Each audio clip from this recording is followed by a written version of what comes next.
Hello everyone, आज हम discuss करेंगे एक बहुत इंपॉर्टेंट टॉपिक जिसका नाम है पीसीओएस। पीसीओएस यानी पॉलीसिस्टिक ओवेरियन सिंड्रोम। पीसीओएस एक ऐसा टॉपिक है जो गायनेकोलॉजी के साथ साथ एंडोक्राइनोलॉजी और मेटाबॉलिज्म से भी रिलेटेड है।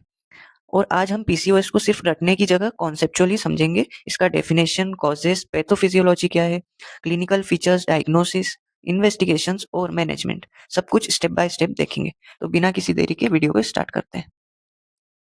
अब देखो, पहले डेफिनेशन पे जाने से पहले समझते हैं पीसीओएस होता क्या है।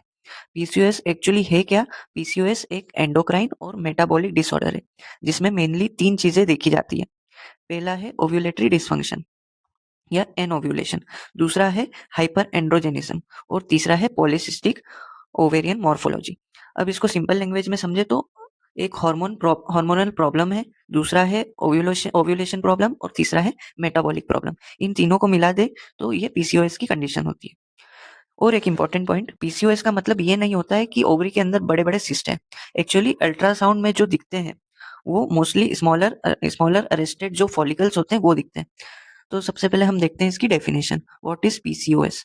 PCOS is a common endocrine metabolic disorder, जैसा मैंने बताया, characterised by ovulatory dysfunction, hyperandrogenism और पॉलीसिस्टिक ओवेरियन मॉर्फोलॉजी। यानी सिंपल लैंग्वेज में क्या बोल सकते हैं? हार्मोनल प्रॉब्लम, दूसरा है ओव्यूलेशन प्रॉब्लम और तीसरा है मेटाबॉलिक प्रॉब्लम। तो इन तीनों को मिला दे तो पीसीओएस की कंडीशन होती है। अब पीसीओएस के सिनोनिम्स क्या है, पर्याय क्या है? तो पीसीओएस हमने देखा कि पॉलीसिस्टिक ओवेरियन सिंड्रोम है। इसका दूसरा नाम है स्टेन लेविथल सिंड्रोम। स्टेन लेविथल 2 साइंटिस्ट थे, उनके नाम पे ये सिंड्रोम बोलते हैं। PCOS does not simply mean cyst in the ovary, जैसा मैंने बताया था कि अल्ट्रासाउंड में स्मॉल अरेस्टेड फॉलिकल्स होते हैं वो दिखते हैं। फिर है इसके मेजर कॉजेस क्या क्या हो सकते हैं। अब क्वेश्चन आता है कि पीसीओएस होता क्यों है? इसका कोई सिंगल कॉज नहीं होता है, ये एक मल्टीफैक्टोरियल डिसऑर्डर है, यानी मल्टीपल कॉजेस हो सकते हैं इसके। जैसे फर्स्ट है जेनेटिक फैक्टर्स, अगर फैमिली में पीसीओएस का हिस्ट्री है तो रिस्क इसका इंक्रीज हो सकता है। सेकंड है इंसुलिन रेजिस्टेंस, ये पीसीओएस का एक मेजर मेटाबॉलिक फीचर है। जिसमें इंसुलिन रेजिस्टेंस होगा तो हाइपर इंसुलिमिया की कंडीशन होगी, यानी इंसुलिन बहुत ज्यादा बढ़ जाएगा क्योंकि रेजिस्टेंस डेवलप हो चुका है। फिर तीसरा है ओवेरियन डिसफंक्शन, ओवरी की थीका सेल से क्या होता है, एंड्रोजन का प्रोडक्शन इंक्रीज हो सकता है। फिर है हाइपोथैलेमिक पिट्यूटरी डिसफंक्शन, इसमें क्या होता है कि जिसमें जीएनआरएच और एलएच का सिक्रीशन पैटर्न एल्टर हो सकता है, altered GnRH and LH secretion. Fifth वाला है एनवायरमेंटल लाइफ फैक्टर्स, यानी लाइफ स्टाइल और एक्सेस वेट भी मेटाबॉलिक डिसफंक्शन को वर्सन कर सकता है, बिगाड़ सकता है। अब देखते हैं इसकी पैथोफिजियोलॉजी। अब देखो, इसको एक सिंपल साइकिल से समझते हैं कि इसकी पैथोफिजियोलॉजी क्या है। तो सबसे पहली स्टेप में होता है इंसुलिन रेजिस्टेंस। पीसीओएस में इंसुलिन रेजिस्टेंस होता है, जो बॉडी को इंसुलिन प्रॉपरली रिस्पॉन्ड नहीं करती है। तो बॉडी कंपनसेट करने के लिए इंसुलिन ज्यादा बनाने लगेगी, तो उसके कारण क्या होगा, हाइपर इंसुलिनेमिया, यानी इंसुलिन की मात्रा बढ़ जाएगी क्योंकि इंसुलिन रेजिस्टेंस है। अब होगा क्या, एंड्रोजन इंक्रीज हो जाएंगे। क्यों? क्योंकि ये ओवरी की जो थीका सेल्स होती है उसको स्टिमुलेट करता है, जिसके कारण ओवेरियन एंड्रोजन प्रोडक्शन बढ़ जाता है। ये पहली कंडीशन है। दूसरा है एसएचबीजी कम हो जाता है लीवर में। एसएचबीजी क्या होता है, सेक्स हार्मोन बाइंडिंग ग्लोब्यूलिन। अब इसमें क्या होता है कि इंसुलिन लीवर में एसएचबीजी प्रोडक्शन को कम कर देगा, तो कम करेगा जिसके कारण ब्लड में क्या होगा, फ्री टेस्टोस्टेरोन इंक्रीज हो जाएगा। अब उसके कारण क्या होता है वो हम आगे देखेंगे। तो फ्री टेस्टोस्टेरोन इंक्रीज होने को क्या बोलेंगे, हाइपर एंड्रोजेनिज्म। जो हमने 3 कंडीशंस देखी थी शुरू में, एक देखा था एनोव्यूलेशन, दूसरा देखा था हाइपर एंड्रोजेनिज्म और तीसरा था पॉलीसिस्टिक ओवरीज। तो इसमें हाइपर एंड्रोजेनिज्म हो जाएगा, यानी फ्री टेस्टोस्टेरोन बढ़ जाएंगे। अब उससे होता क्या है कि बॉडी में एंड्रोजन इंक्रीज हो गए, एक्सेस में हो गए, इससे डेवलप हो सकते हैं जैसे क्लिनिकल फीचर्स जो हम आगे देखेंगे। उसके बाद क्या होगा कि फॉलिकुलर अरेस्ट होगा।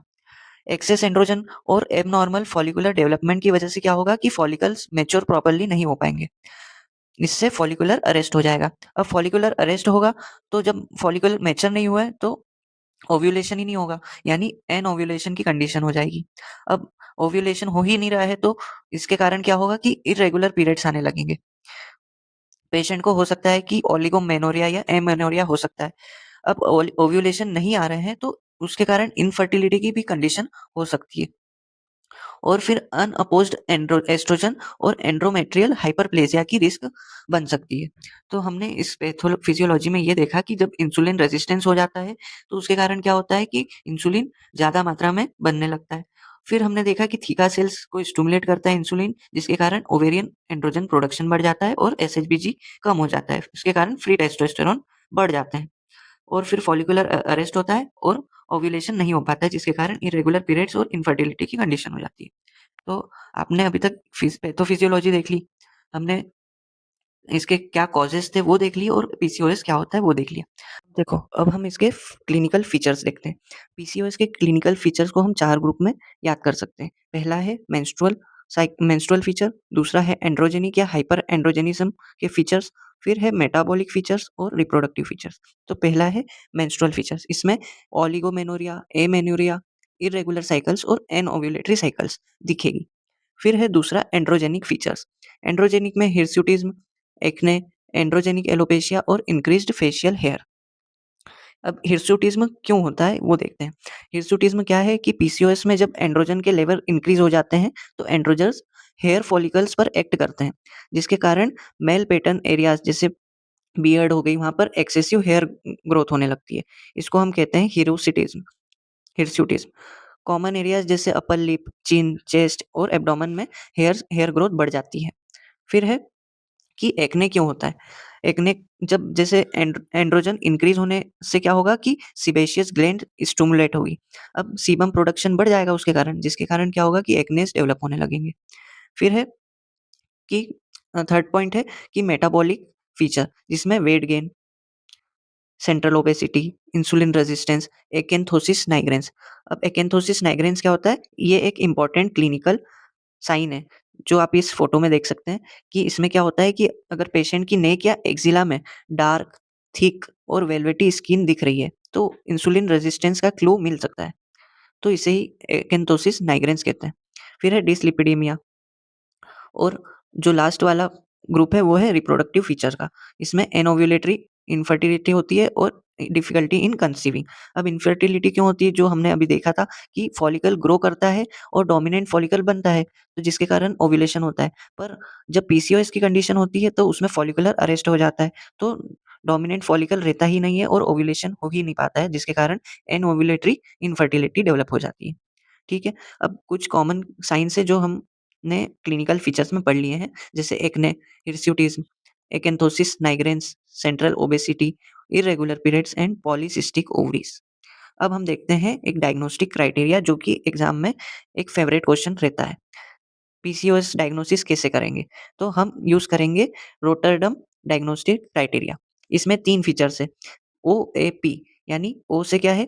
Ovulatory dysfunction. दूसरा है ए से है एंड्रोजन एक्सेस, क्लिनिकल या बायोकेमिकल हाइपर एंड्रोजिनिज्म। फिर है पी से क्या है? Polycystic ovarian morphology. अल्ट्रासाउंड पर एप्रोप्रिएट पॉलीसिस्टिक ओवेरियन मॉर्फोलॉजी दिखती है। अब डायग्नोसिस के लिए 3 में से 2 क्राइटेरिया रिक्वायर्ड होते हैं, आफ्टर एक्सक्लूडिंग अदर कॉजेस।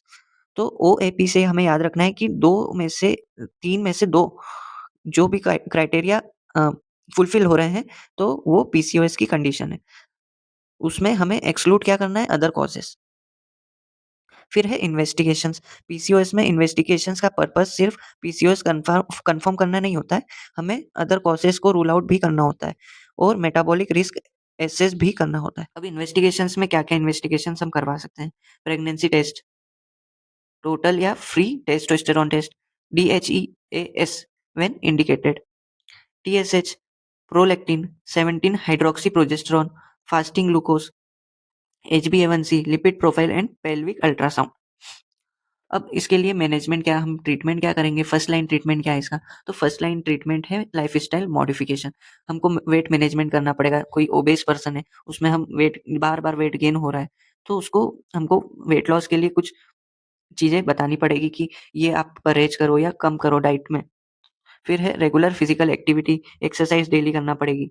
फिर है बैलेंस्ड कैलोरी डाइट, जैसा मैंने बताया कि हमें डाइट में इम्प्रूवमेंट करना पड़ेगा। दूसरा है मेंस्ट्रुअल इर्रेगुलरिटी इफ नो प्रेगनेंसी। यदि प्रेगनेंसी है तो हम अदर कॉजेज़ देख सकते हैं, पर जब मेंस्ट्रुअल इर्रेगुलरिटी होगी तो उसमें हम कंबाइंड ओरल कंट्रासेप्टिव पिल्स दे सकते हैं, cyclic progesterone if OCP unsuitable. जब ओरल कॉन्ट्रासेप्टिव पिल्स सुटेबल नहीं होगी तो हम साइक्लिक प्रोजेस्टेरॉन दे सकते हैं। फिर है हिर्सुटिज्म या एक्ने की कंडीशन होगी तो उसमें कंबाइंड ओसीपीज देंगे और स्पाइरोनोलेक्टिन विद रिलायबल कॉन्ट्रासेप्शन। फिर है इनफर्टिलिटी, इसमें letrozole is preferred in first line ovulation induction drug. फिर है मेटाबॉलिक प्रॉब्लम्स, वो हम क्या करेंगे कि लाइफस्टाइल मॉडिफिकेशन और मेटफॉर्मिन इफ यूजफुल। तो ये 5 पॉइंट से हम याद रख सकते हैं कि क्या-क्या हमें मैनेजमेंट करना है पीसीओएस की कंडीशन में। फिर है यदि पीसीओएस को हमने लाइटली ले लिया तो क्या कॉम्प्लिकेशंस आ सकते हैं। इनफर्टिलिटी जैसा हमने देखा था पैथोफिजियोलॉजी में। फिर type 2 diabetes mellitus, dyslipidaemia, hypertension, endometrial hyperplasia या कैंसर की रिस्क बन सकती है। फिर है obstructive sleep apnoea and psychological problems जैसे एंग्जायटी, डिप्रेशन, स्ट्रेस। अब पीसीओएस और पॉलीसिस्टिक ओवरी मॉर्फोलॉजी में डिफरेंस क्या है? पीसीओएस और पॉलीसिस्टिक ओवेरियन मॉर्फोलॉजी क्या है? तो उसको हम डिफरेंशिएट कैसे करेंगे वो देखते हैं। तो नेचर के अकॉर्डिंग ये क्लिनिकल और एंडोक्राइन सिंड्रोम है और इसकी अल्ट्रासाउंड में फाइंडिंग होती है किसकी? पॉलीसिस्टिक ओवेरियन मॉर्फोलॉजी की। फिर है हाइपर एंड्रोजेनिज्म, में बी प्रेजेंट में बी एब्सेंट। ओव्यूलेशन में बी एब्सेंट और में बी नॉर्मल इन पॉलीसिस्टिक ओवेरियन मॉर्फोलॉजी। तो हमें क्या याद रखना है कि पीसीओएस सिर्फ सिस्ट नहीं है, उसमें अदर कॉजेस भी हो सकते हैं। ठीक है? अब इसमें कॉमन मिथ्स क्या है? पीसीओएस मीन्स लार्ज सिस्ट इन ओवरीज। ये हमें ध्यान रखना है कि उसमें बड़े-बड़े सिस्ट नहीं होते हैं। जब अल्ट्रासाउंड करवाते हैं तो उसमें हमें स्मॉल अरेस्टेड फॉलिकल्स दिखते हैं। Every woman with PCOS is obese, can occur in lean women also. मतलब जो स्लिम है उसमें भी हो सकता है। ज़रूरी नहीं है कि ओबेस वुमेन में ही हो PCOS. PCOS always causes infertility. Many women with PCOS can conceive. फिर है PCOS disappears permanently after treatment. ऐसा नहीं है, it is a chronic condition but can be well managed. जो हमने 5 पॉइंट्स देखे उसको हम अप्लाई करेंगे तो पीसीओएस ठीक हो सकता है या मैनेज हो सकता है। PCOS is a hormonal and metabolic disorder. Diagnose it with Rotterdam criteria. जो हमने 3 देखे थे उसमें से किसी 2 में डायग्नोसिस होता है तो वो हम समझ सकते हैं कि पीसीओएस की कंडीशन है। Treat according to the main problem and focus on lifestyle modification. तो हमने आज की इस वीडियो में क्या देखा कि पीसीओएस होता क्या है, वर्क कैसे करता है, यानी इसकी पैथोफिजियोलॉजी क्या है, उससे हमने क्या जाना कि इसके क्लिनिकल फीचर्स क्या-क्या है।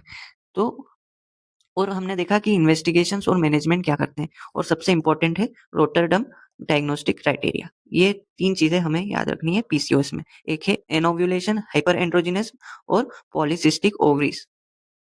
तो आज की वीडियो में इतना ही। वीडियो अच्छी लगी हो तो लाइक कर देना, चैनल पे नए हो तो सब्सक्राइब कर देना। मिलते हैं नेक्स्ट वीडियो में। Thank you.